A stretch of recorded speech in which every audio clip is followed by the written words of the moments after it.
Hai, Assalamualaikum warahmatullahi wabarakatuh. Berjumpa lagi kita dalam slot pengajaran secara maya. Hari ini kita akan belajar reka bentuk dan teknologi untuk tingkatan 1. Nama saya Cikgu Zul Afida binti Abdullah. Saya mengajar di SMK Puteri, Kota Baru, Kelantan, dan saya dikenali sebagai Cikgu Robot.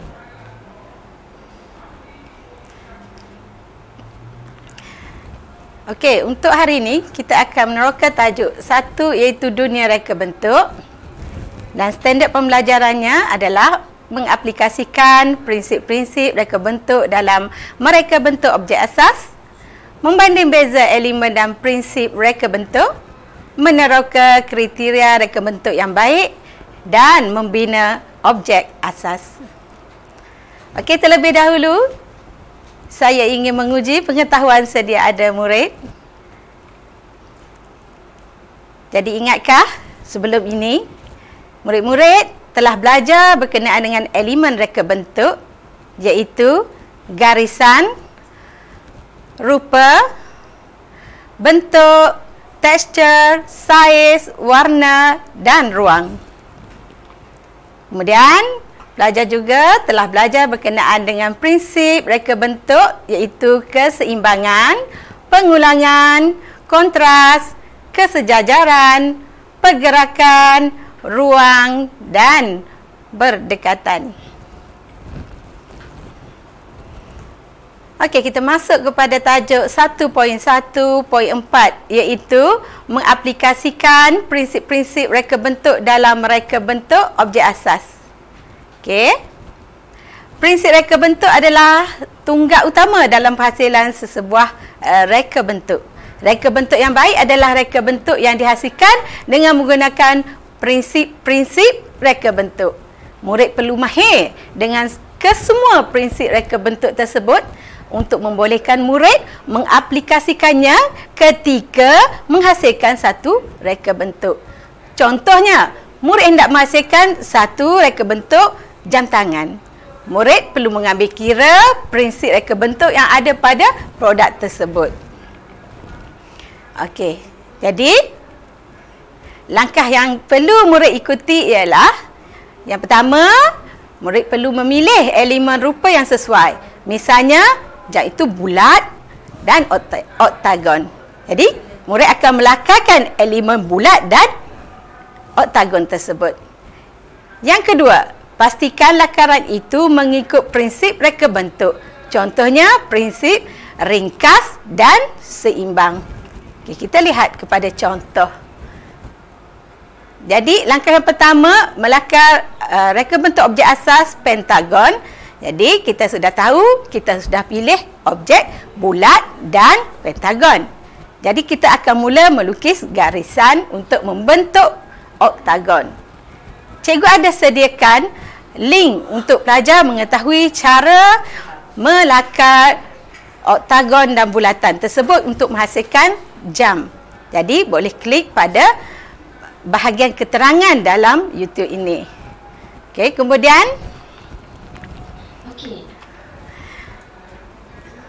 kita pergi kepada tajuk 1.1.5, iaitu membanding beza prinsip dan elemen reka bentuk. Okey, dalam slide cikgu ni, cikgu sediakan 3 produk sebagai contoh untuk hari ini. Sebenarnya di dunia ni terlalu banyak produk yang dihasilkan oleh manusia. Jadi hari ini 3 produk tersebut ialah ini macam Swiss, dan ini adalah signboard atau signage untuk OKU. Jadi elemen yang dimasukkan dalam produk ini ialah yang pertama garisan. Jadi karakter garisan adalah lurus. Kita tengok di sini, karakter garisan adalah lurus. Manakala bentuk diambil dari bentuk asas geometri.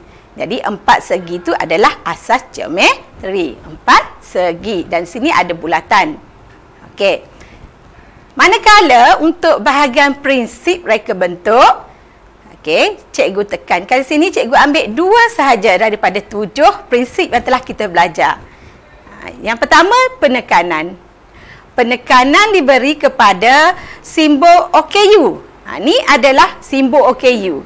Jadi penekanan di sini untuk kita memudahkan nampak dari jauh. Jadi simbol OKU ni mempunyai sistem pencahayaan. Dari jauh kita boleh nampak. Itu kita panggil prinsip penekanan. Manakala kontras. Kontras ialah warna produk atau simbol OKU yang mempunyai sistem pencahayaan yang akan melahirkan penglihatan yang berbeza. Ni, kalau kita bandingkan antara Swiss biasa dengan lambang yang ada bentuk OKU ni, maknanya di sini ada kontras. Jadi, kita boleh nampak dengan jelas. Okey. Jadi kita pergi kepada produk yang kedua, iaitu di bawah ni ada gambar kasut. Kasut yang berwarna merah. Cantik bukan? Jadi elemen yang digunakan, terdapat banyak elemen sebenarnya, tapi cikgu ambil dua saja sebagai contoh, iaitu garisan dan bentuk. Untuk contoh garisan, karakter garisan adalah melengkung. Kita tengok pada bahagian kasut ni ada bentuk melengkung. Jadi ini adalah elemen garisan. Yang kedua ialah bentuk. Bentuk adalah berasaskan organik. Dalam kasut ni bentuk organik maknanya bentuk yang tidak sekata. Manakala kontras di bawah prinsip reka bentuk pula ialah contohnya warna merah dan kelabu. Pada produk memberi impak terhadap pandangan mata. Jadi, warna keseluruhan kasut ialah merah.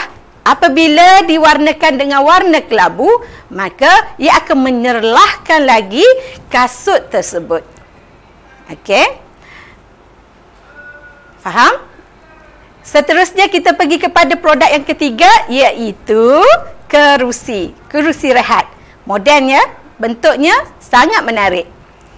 Okey, jadi elemen yang cuba diterapkan dalam produk yang ketiga ni, cikgu ambil dua juga contoh, iaitu garisan dan bentuk juga.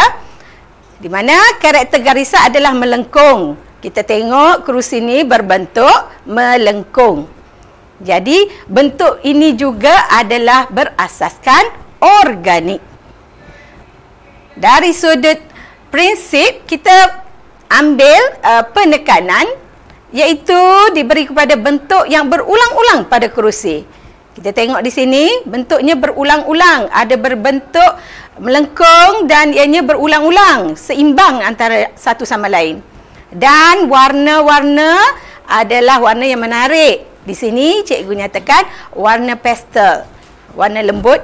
Pada produk memberi impak terhadap pandangan mata. Maknanya ada warna kontras di sini. Hijau dengan kuning, warna pink dengan biru. Jadi warna-warna ini adalah warna-warna yang berlainan. Jadi kita pandang, sekali pandang pun kita sudah tertarik. Kalau kita pembeli, kita akan tengok warna tu akan menarik perhatian kita dan kita akan rasa ingin membelinya. Itulah kepentingan elemen dan prinsip dalam reka bentuk. Seterusnya 1.1.6 meneroka kriteria reka bentuk yang baik. Okey, ada beberapa kriteria dalam menghasilkan reka bentuk yang baik. Lazimnya seperti dalam gambar ni, yang pertama, kecenderungan kreativiti dalam inovasi. Jadi kreativiti dalam menghasilkan idea reka bentuk baru yang memberi impak atau manfaat kepada penggunaannya. Okey. Kemudian ada juga kandungan unsur simbolik yang melahirkan emosi melalui estetika ataupun rupa. Ada nilai. Nilai itu adalah nilai yang dapat menarik pengguna untuk membeli produk. Jadi, daya penarik produk yang boleh mempengaruhi pengguna atau membawa mesej tertentu yang memberikan nilai tambah kepada produk dan pengguna berdasarkan simbol atau subjek kajian yang diaplikasikan dalam idea reka bentuk. Ini baru dua. Seterusnya, ini pun penting ya. keaslian reka bentuk. Jadi penghasilan idea reka bentuk yang tidak meniru idea orang lain ataupun produk yang sedia ada. Jadi jika anda seorang pereka bentuk, mestilah memikirkan, mengambil berat tentang keaslian. Kita tidak boleh meniru sembarangan. Kadang-kadang produk tu telah dipatenkan. Jadi jika kita melanggar, kita akan boleh disaman. Seterusnya, kekuatan, kualiti dan keboleh pasaran. Idea reka bentuk atau produk yang bermutu dan boleh diterima oleh pengguna serta berpotensi untuk dikomersialkan.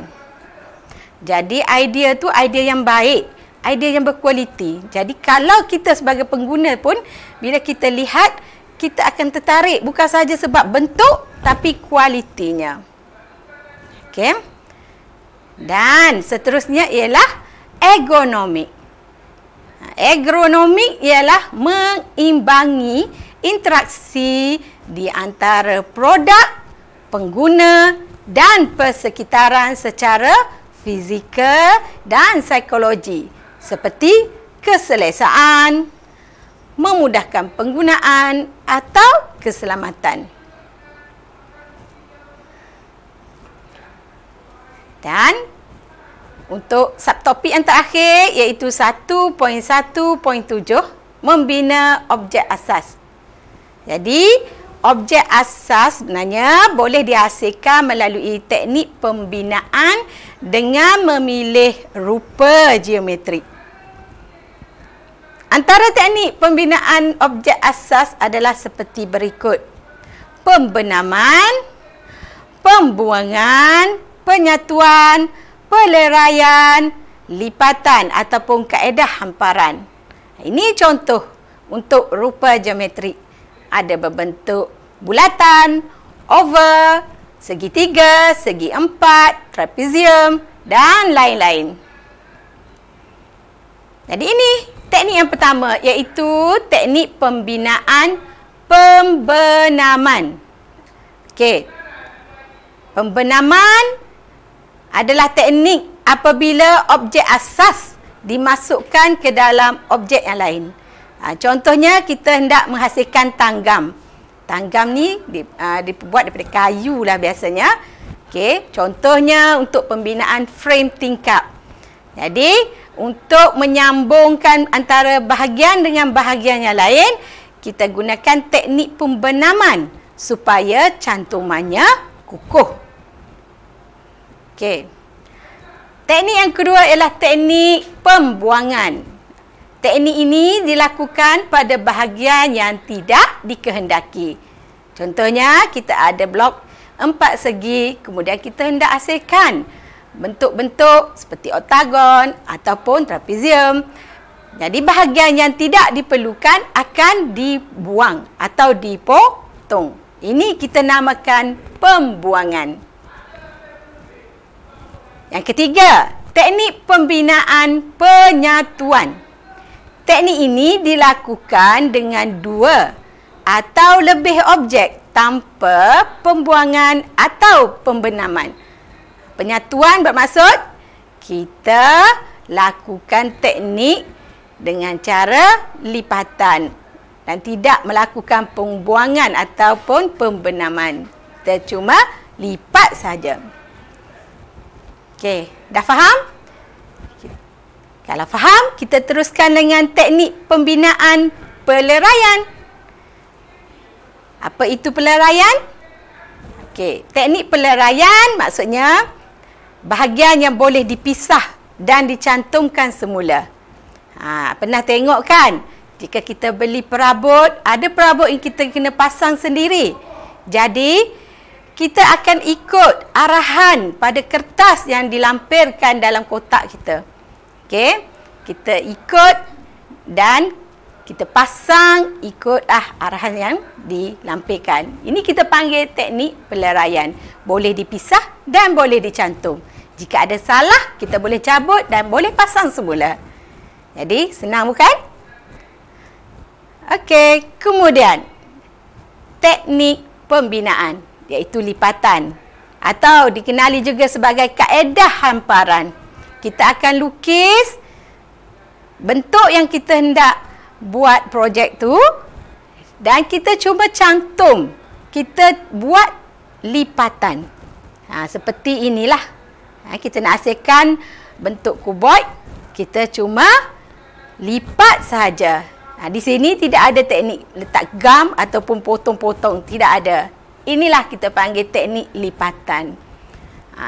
Di sebelah ni kita nak hasilkan bentuk apa ni?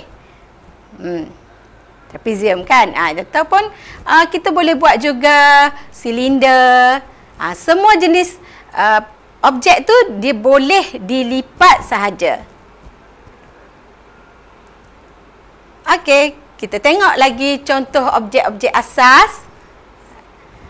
Ada bentuk-bentuk kuboid, silinder, bulatan dan macam-macam bentuk lagi.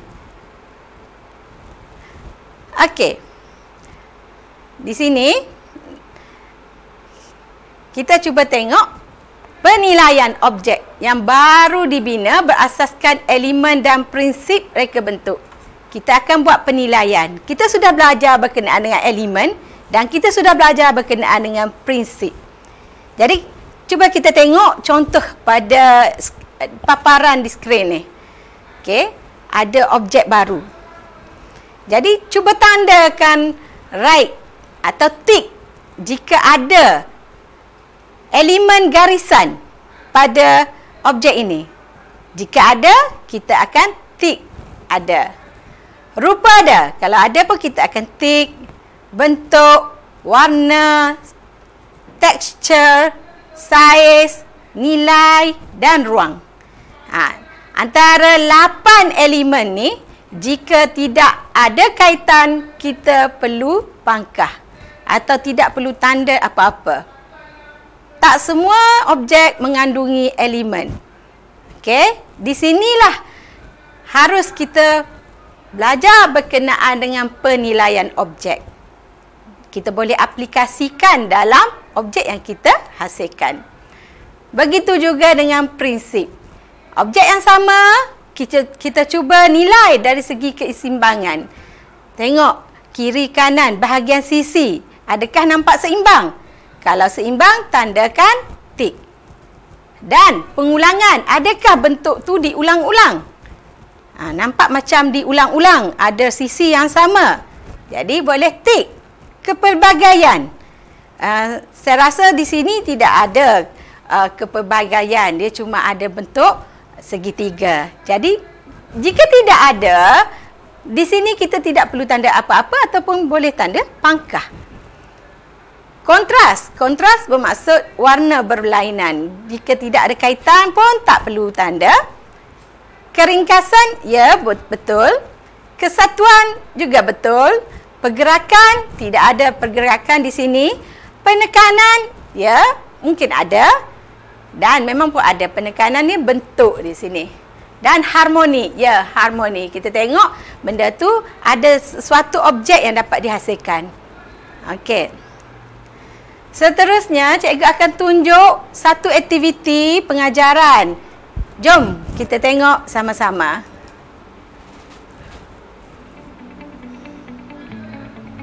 Aktiviti 1.1.7. Jadi, murid perlu menghasilkan produk yang telah difikirkan, yang terdiri daripada objek asas geometrik. Apa tu? Mari kita fikirkan sama-sama. Pilih objek asas geometrik dan kena pasti prinsip dan elemen. Jadi saya akan pilih bentuk segi empat tepat dan bentuk segitiga ataupun separuh bulatan. Jom, mari kita mulakan. Okey. Di sini cikgu menggunakan aplikasi PrintShop. Dulat untuk menghasilkan lukisan ataupun lakaran objek.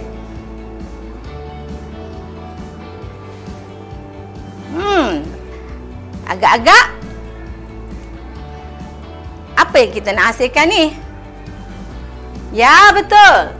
Inilah beg kertas. Jadi beg kertas ni menggabungkan 3 bentuk. Segi 4, segitiga dan bulatan. Jadi kita akan warnakan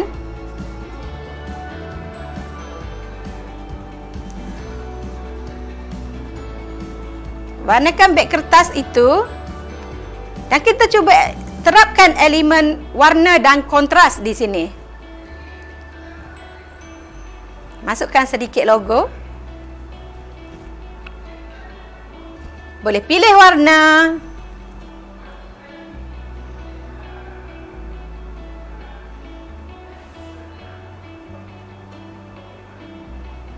Okey, warnakan segitiga.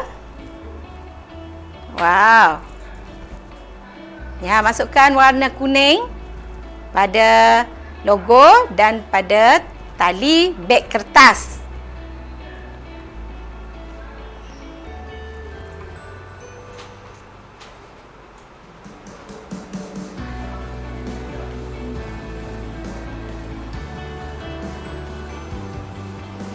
Dengan print shop kita boleh ubah ulang-ulang banyak kali.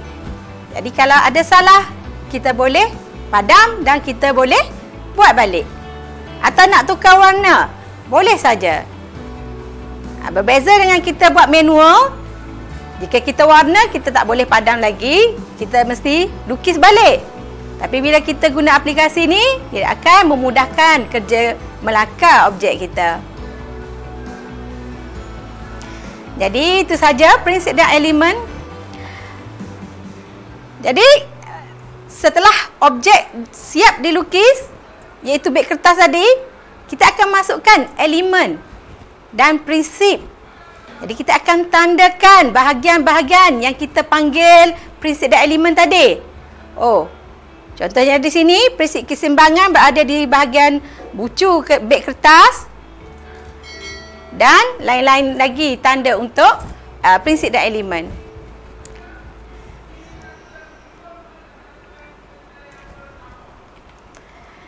Jadi pelajar, kita sudah lihat video dan kita sudah belajar berkenaan dengan prinsip dan elemen, serta kita dapat menghasilkan bentuk-bentuk asas. Jadi sekarang kita cuba semak balik, adakah murid dapat mencapai kriteria kejayaan selepas kita belajar dalam PDPR ini ataupun secara online ini. Jadi yang pertama, adakah kita sudah dapat mengaplikasikan prinsip-prinsip reka bentuk dalam mereka bentuk objek asas? Jika ya, maknanya kita sudah capai kriteria. Yang kedua, kita dapat membanding beza elemen dan prinsip. Dah betul-betul faham ke perbezaan elemen dan prinsip? Jika ya, kita maksudnya sudah tercapai kriteria kejayaan kita untuk hari ini. Yang ketiga, dapat meneroka kriteria reka bentuk yang baik. Dan akhir sekali, kita dapat membina objek asas. Kalau tadi cikgu bagi contoh beg kertas, mungkin selepas ini murid-murid dapat menghasilkan sendiri objek di rumah. Dan tandakan di mana elemen prinsip dan di mana elemen sepatutnya berada. Jadi itu saja video pengajaran cikgu pada hari ini. Cikgu harap semua pelajar dapat memanfaatkan video ini dan jaga kesihatan. #kita jaga kita. Sekian, terima kasih.